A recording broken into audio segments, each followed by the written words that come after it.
Y ahora sí. Vale, muchas gracias, Sergio. Primero, obviamente pedirles disculpas por el retraso, fue mi culpa. Estaba en una charla en Valparaíso y me tocó uno de los peores horrores que hay, que son los tacos en la Avenida España. Entonces, tuve ahí la O también es muy importante, en el libro es muy importante, pero fue difícil, pero quería mucho llegar, así que estuve a punto de dejar el auto tirado y venirme en micro nomás, pero se logró. Muchas gracias por la paciencia, muchas gracias por estar aquí este día jueves, ¿el jueves? No sé, yo estoy perdido con los días. A ver, bueno, en primer lugar yo creo que ustedes deberían saber que Sergio es un autor muy, muy talentoso. Yo siempre lo digo y lo dejo en vergüenza, pero es parte de eso. Es un muy buen escritor de terror. ¿Y por qué el terror? Creo que el terror nos habla de las cosas que...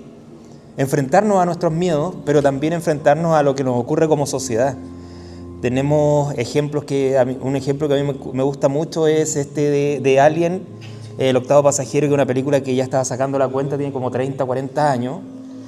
Y es de cómo tiene muchas lecturas, o sea, desde uno lo puede tomar como el miedo a la violación, que es un miedo real y que todavía sigue muy vigente, por desgracia.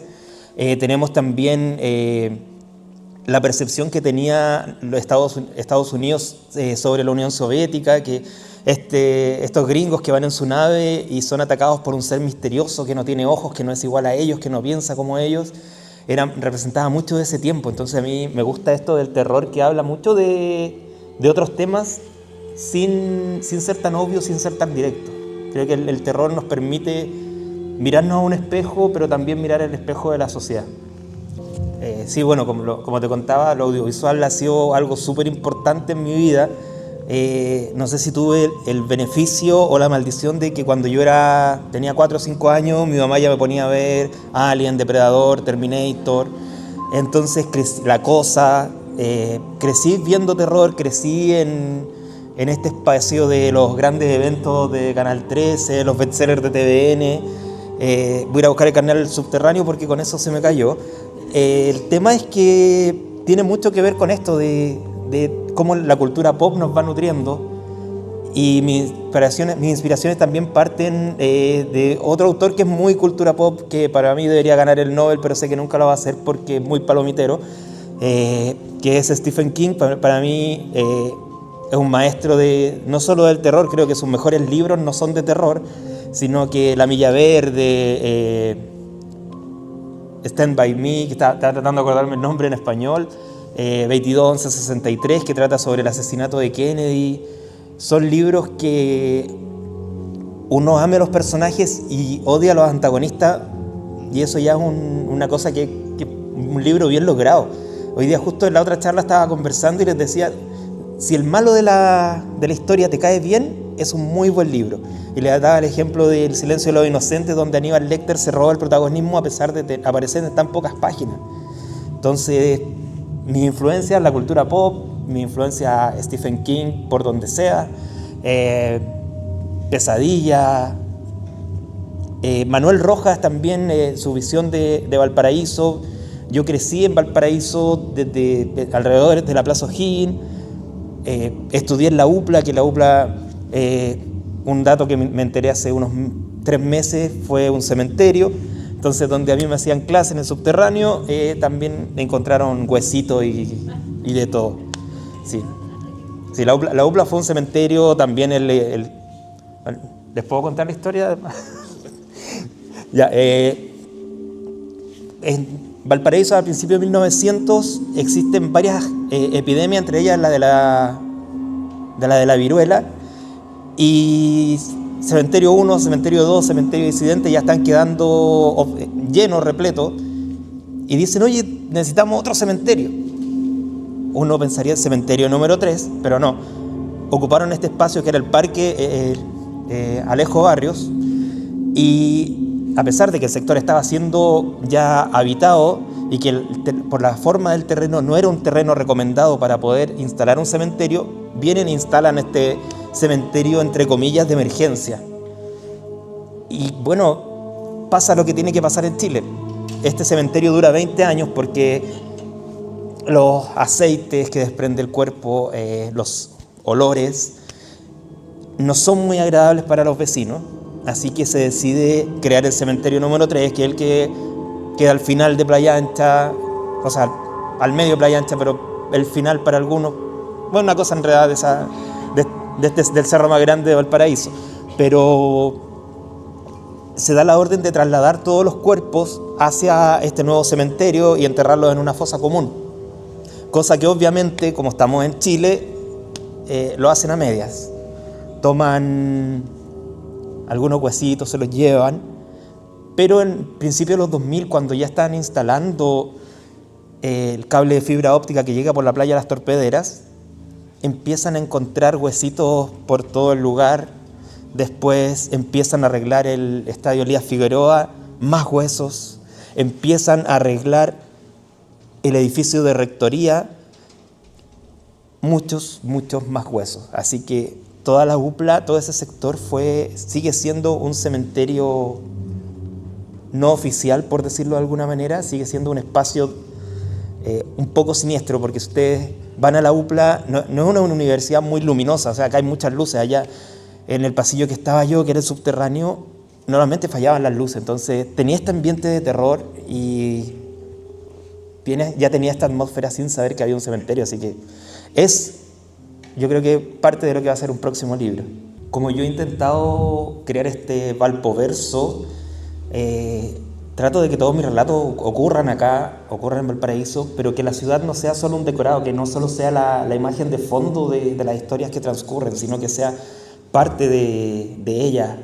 Valparaíso para mí es un personaje. Valparaíso, en parte de los relatos, es un laberinto en sí mismo y, no sé, por ejemplo, yo he subido por la avenida Francia hasta la avenida Alemania, he caminado 2 horas, vuelvo a bajar y avancé 3 cuadras, porque la ciudad va creciendo, pero al mismo tiempo uno siente que camina, que recorre mucho, que pasa por muchos espacios muy distintos y la ciudad te absorbe, la ciudad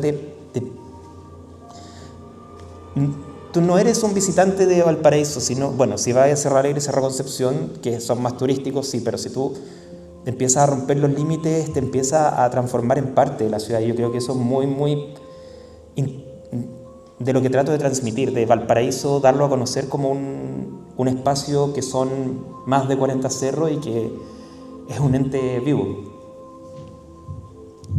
Mucha gente no cree las historias de Valparaíso.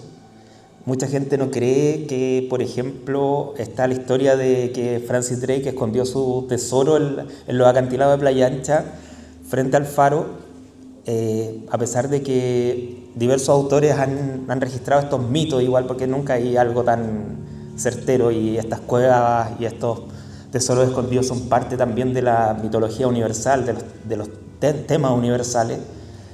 Por ejemplo, está ese que la gente no cree de que ciertos personajes han existido, que es lo de la casa de las muñecas que está ahí cerca de Serrano, existió, que hay gente que alcanzó a conocer a la dueña, al habitante. Hay temas que, por ejemplo, que me he enterado ahora último, mi familia tenía, hasta el terremoto, tenía un restaurante y teníamos un cliente que le decían el Diablo. Valparaíso tiene nombres para todo.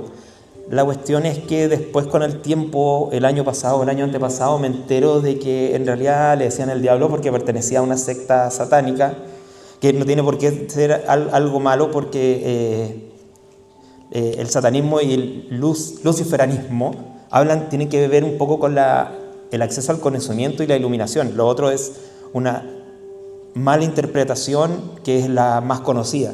Entonces, pero también que tuviera pentagramas, que tuvieran estos ídolos antiguos, igual fue, bueno, y eso se quemó. Después nos enteramos de que el Diablo pasó varios años y después falleció, pero tenía esta secta, este grupo, que también tiene que haber sido un poco extraño, porque se hablaba casi como como se habla en, ¿cómo se llama el de Dan Brown? Como en el Código Da Vinci al principio, que pertenecían a una secta y que hacían rituales y orgías. Entonces tampoco creo que hayan ido muy por el lado intelectual, sino que tienen que haber tenido algo de de cariño y amor por el cola de flecha o el diente de oro, como se le conoce al diablo chileno. Entonces, hay gente y eso está muy, muy registrado. La cueva del Chivato también está registrado que existió, no en donde está la placa es, como hablo ahí en el libro, es casi un recordatorio, pero la cueva estaba un poquito más allá, fue dinamitada 2 veces. Cada vez que la dinamitaron, al dueño del terreno le pasaron cosas, o sea, el primer dueño manda a dinamitar, pierde sus naves, pierde sus bodegas, se le muere la gente. Y además desde antes de que llegaran los españoles, los mismos changos veneraban, o no veneraban, sino que evitaban ese sector.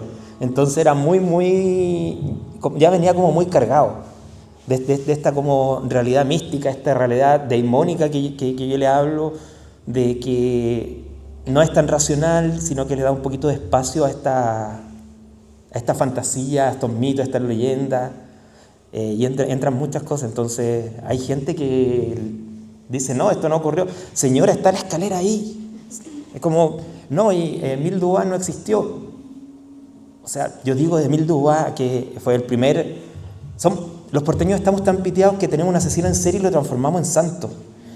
Es una locura, pero ahora con investigaciones se ha descubierto de que no me acuerdo bien si era un venezolano o en realidad un colombiano que adopta esta chapa de Émile Dubois y que mataba no solo a los ricos como se hace creer tanto en el mito, pero ahí nacen ya 2 realidades. Tenemos la realidad real, por decirlo de alguna manera, y esta realidad mitológica que nos acompaña y que a veces es mucho más entretenida.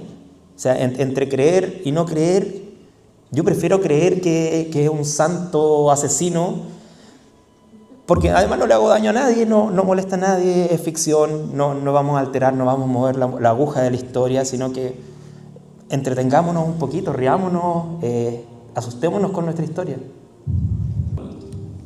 Hay detalles de este libro que, bueno, te lo he comentado en otras ocasiones, me ocurrieron a los 14 años.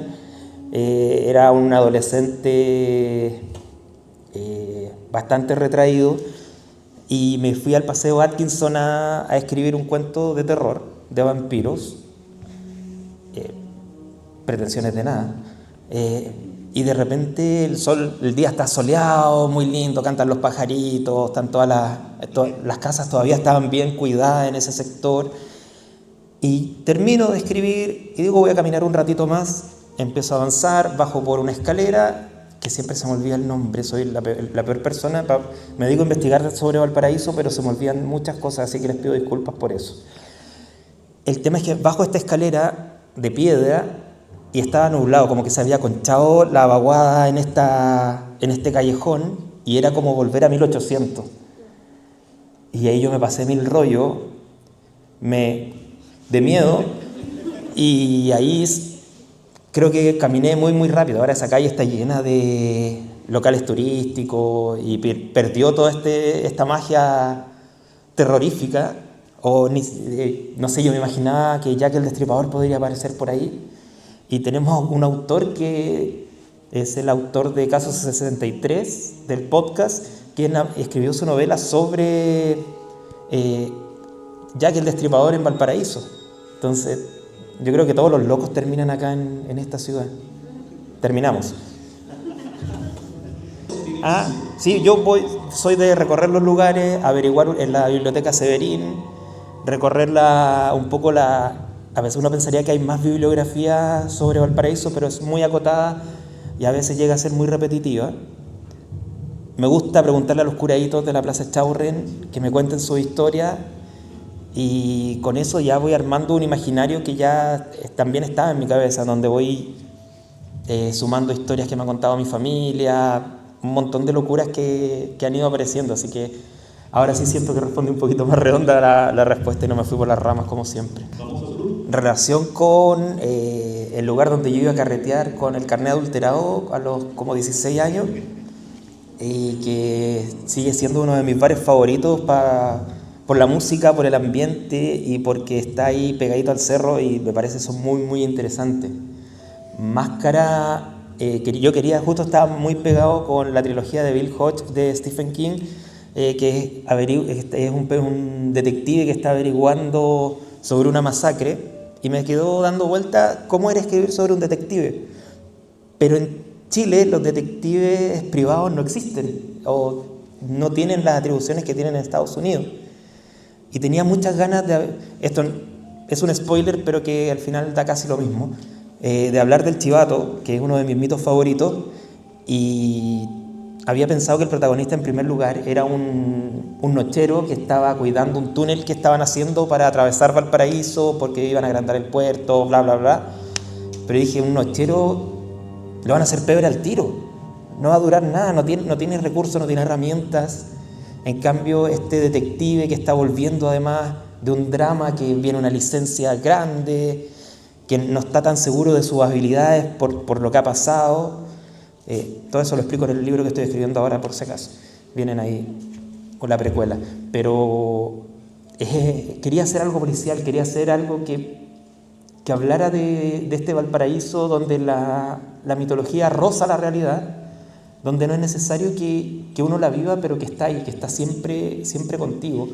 Yo creo que también me influyó harto, me voy a equivocar en el nombre de la autora, pero está la trilogía del Bastán en Netflix, que es también una investigación policial sobre un asesino en serie, que deja a las mujeres desnudas y con ciertos adornos en las orillas de los ríos. Y la historia se trata principalmente de esta mujer que está investigando, pero que la mitología local roza la historia. Tiene algo que ver, tiene algo que contar.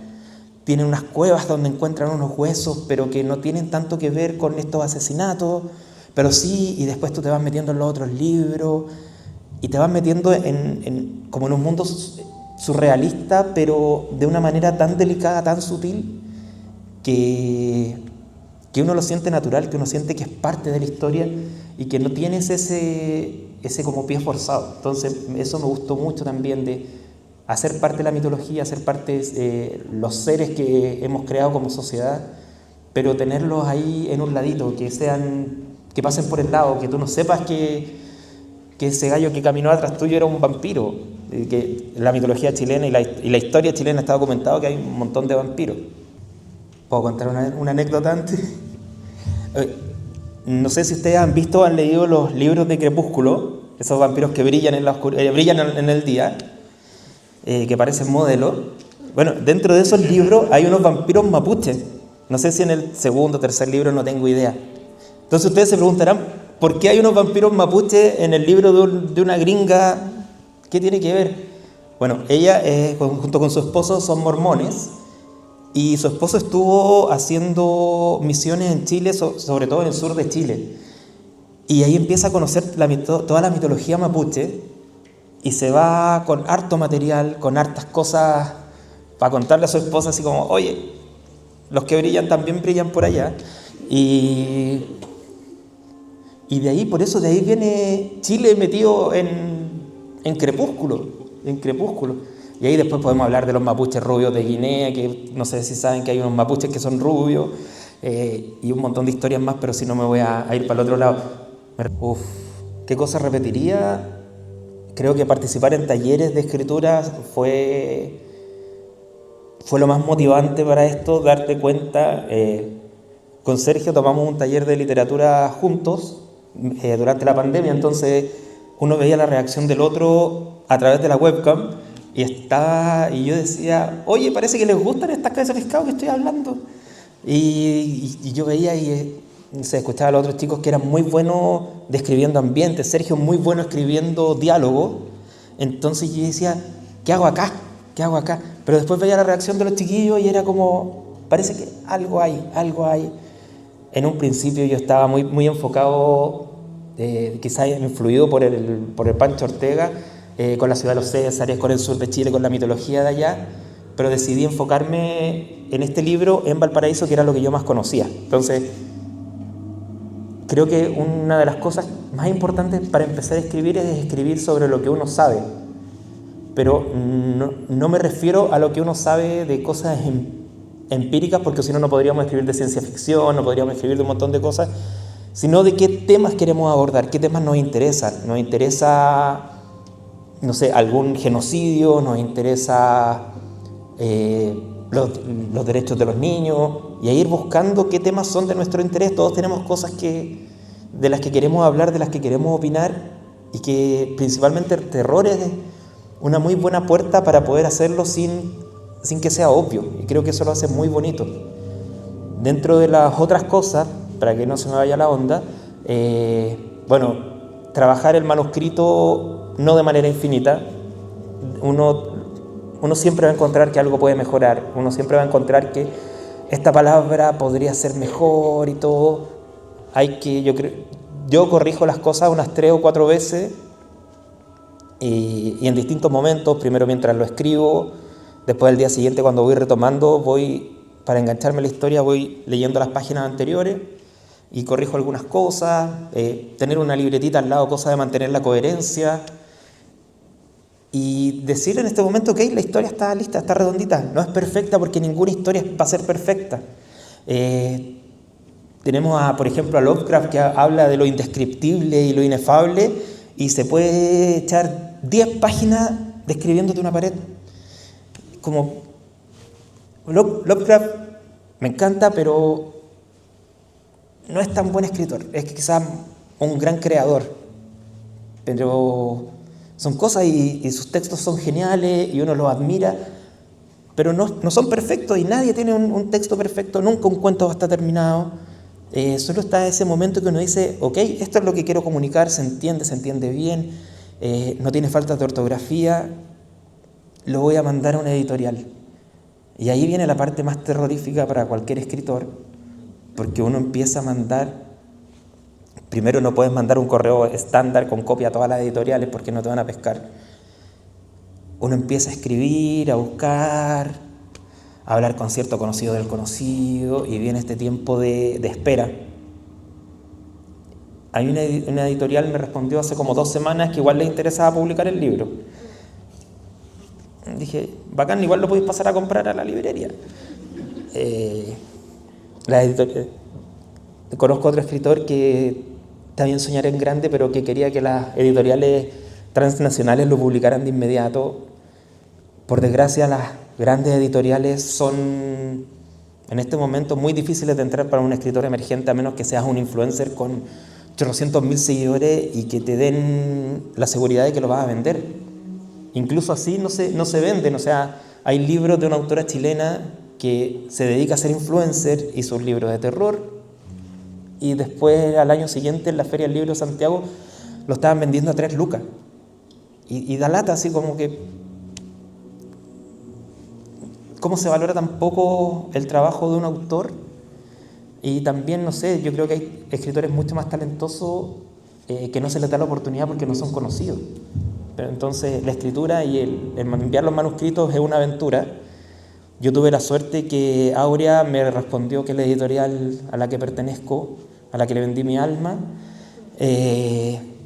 me respondieron a las 3 semanas con un informe de lectura muy detallado, cosa que ahí yo dije, ok, lo leyeron.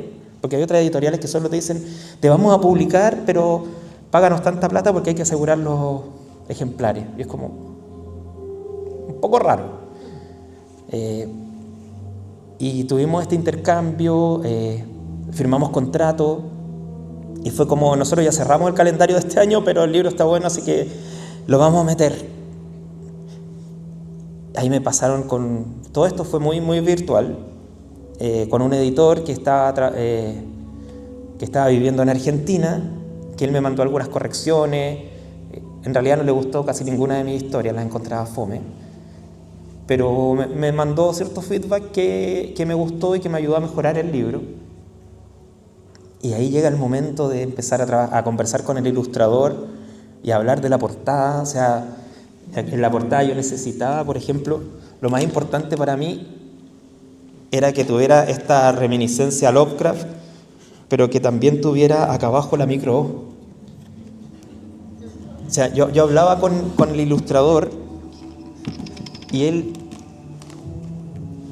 yo creo que googleó y puso micros de Valparaíso, y las primeras versiones eran micros de Quilpué, Unadino, la micro que ustedes se imaginen, menos la O. Pero era como, tiene que ser la O, tiene que ser la O porque es la única micro que viaja en el tiempo, es la única micro que te rompe la espalda, que te hace un tour gigante por todo Valparaíso y por todo Viña. No puede ser ninguna otra. Y que es un guiño que en los locales sobre todo les ha gustado mucho. O sea, que aparezca la O en un libro es como, yo fui ahí, yo salté ahí con esa micro, me saqué la cresta. Entonces, sí, ¿a quién no le ha pasado? Sobre todo en la Avenida España. La Avenida España, aquí uno toma la micro a las 11 y llega a las 10:30. Entonces, fueron esos. También quería que se incluyera un ascensor, pero que no fuera protagonista, porque justo otro escritor, que después nos hicimos amigos, en ese momento lo odié, saca un libro que se llama Atrás del ascensor y lo principal era un ascensor.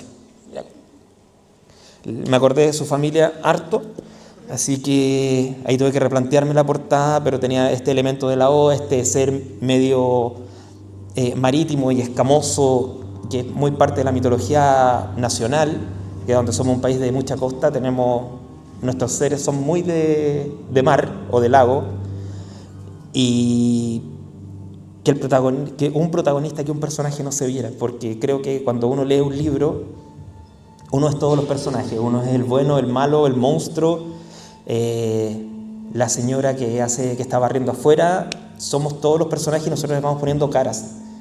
Le vamos poniendo nuestra cara con variaciones, pero somos nosotros mismos reflejados en la literatura, que es algo que el cine o la serie no pueden lograr.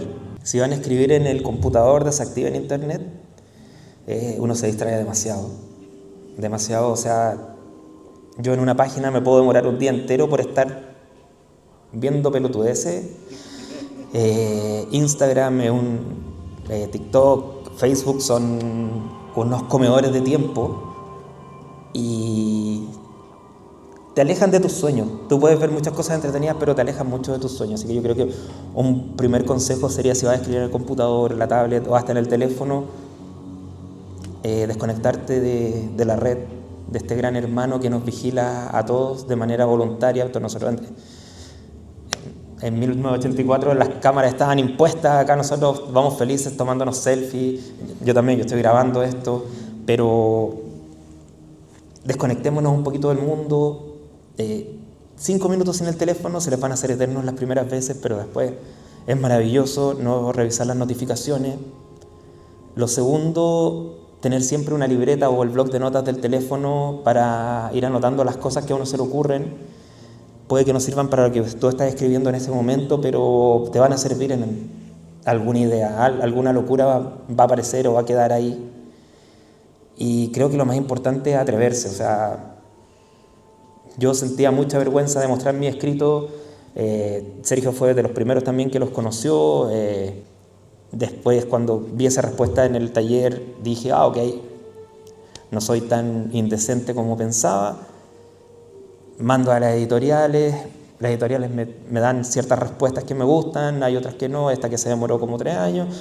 Pero no hubiera pasado nada si no me hubiera atrevido, si no hubiera salido de esa zona de confort. Tampoco les digo que salgan siempre de su zona de confort, porque por algo es nuestra zona de confort.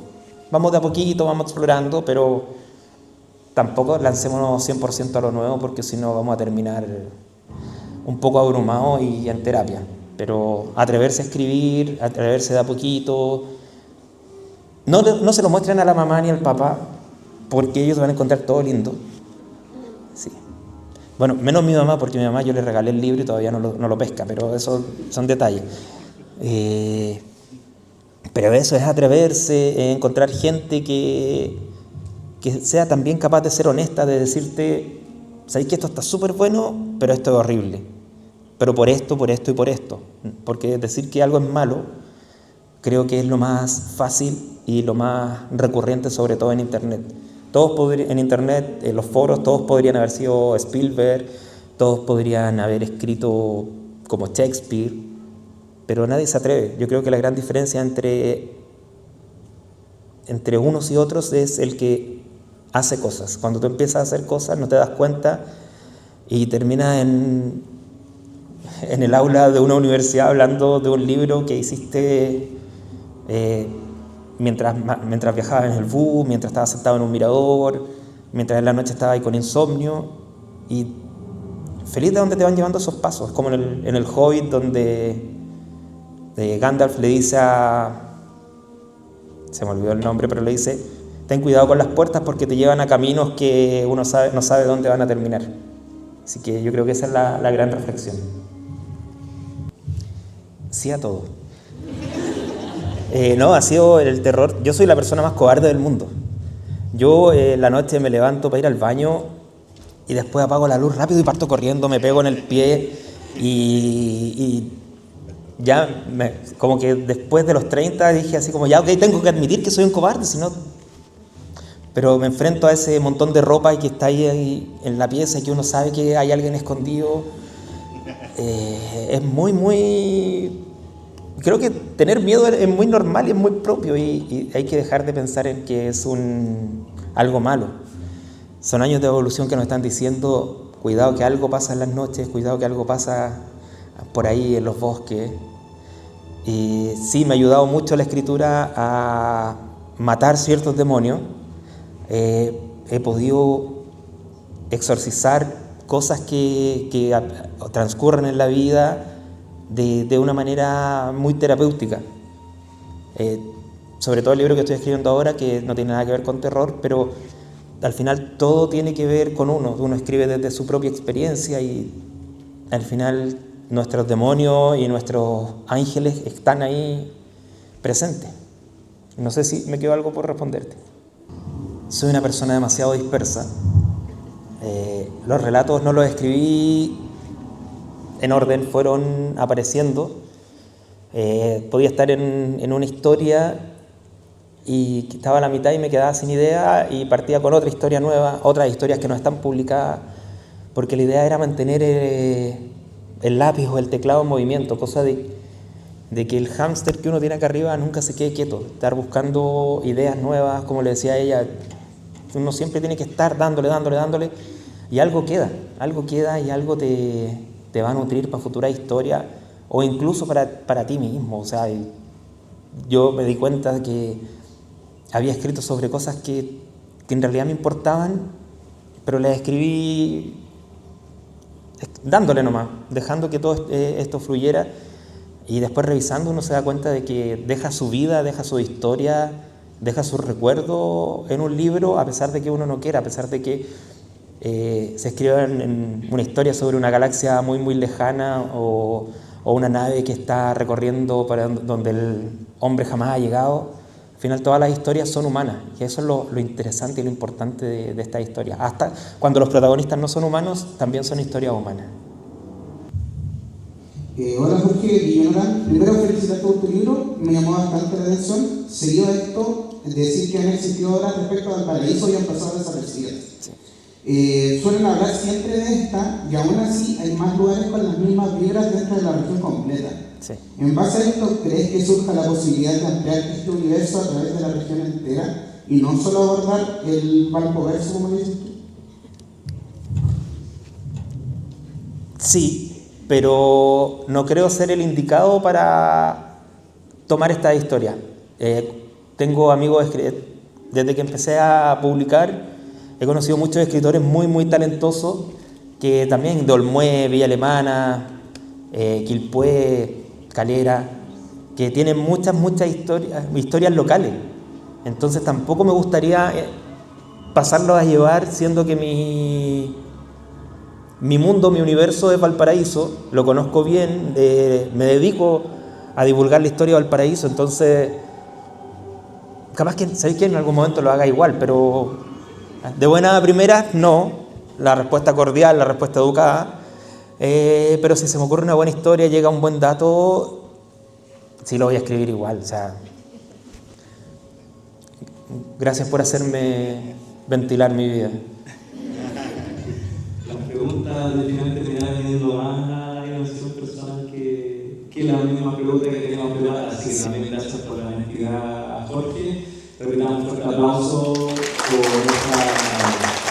desarrollo, por la disposición a venir, por mucho gusto y por llegar tarde. Por llegar tarde, no.